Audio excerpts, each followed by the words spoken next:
Hi guys, nandito ako sa isang buffet restaurant at ito ang mga kinain ko. Ayan, so bihira lang ako magpunta dito sa buffet pero dahil bihira, ito ang mga kinain ko. So, birthday ito sa isa sa mga friends ko and nag-treat siya sa akin ito.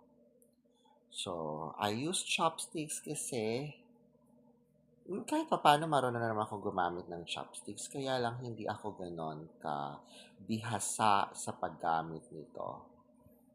So, ayan, unang subo. This is Yaki Mix. And sorry guys ha, pero hindi ako masyadong nag-research about Yaki Mix.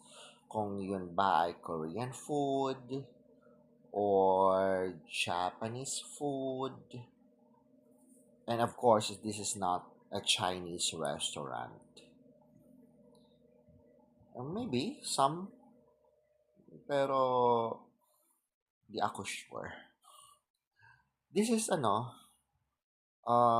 medyo luma na itong video na to. It's like 2 or 3 weeks ago.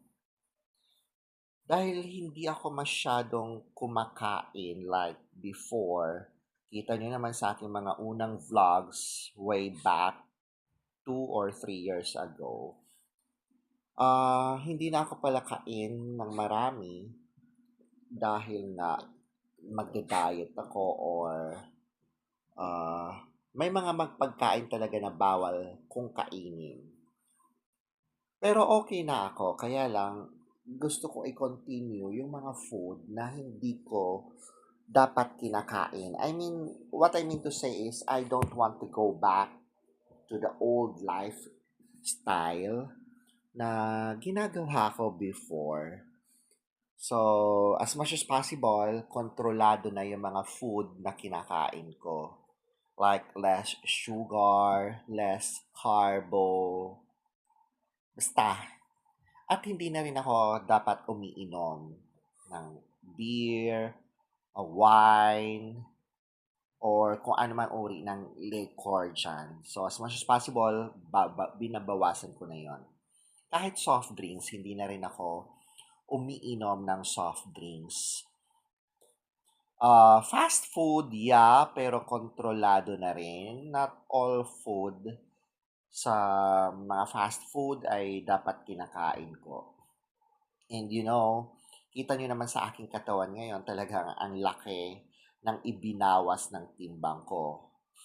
So, ngayon, ako ay nasa 88 kilos na lang compared before na 115 kilos.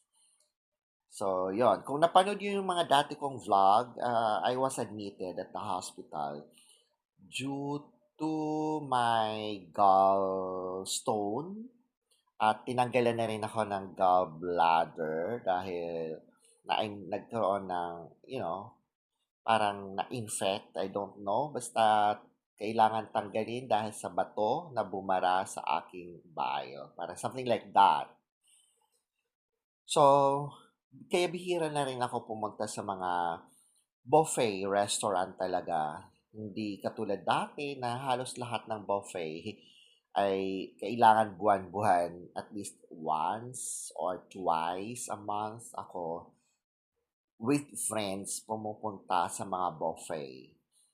So, it's like for how many months? Siguro this is my first buffet experience this year. Dahil nga sa isa sa mga friends ko. Yun. So, kain lang ng kain. May kasama ako dyan, kaya lang hindi ko siya pinapakita sa video kasi syempre baka hindi niya gusto. Pero I think gusto naman kasi we have pictures together. So, ayun. Kumakain ako using chopsticks pero hindi nga ako talaga bihasa sa paggamit nito. But I can. So, I think this is about time to end my video. So, thank you so much for watching. And I hope to see you again on my next vlog.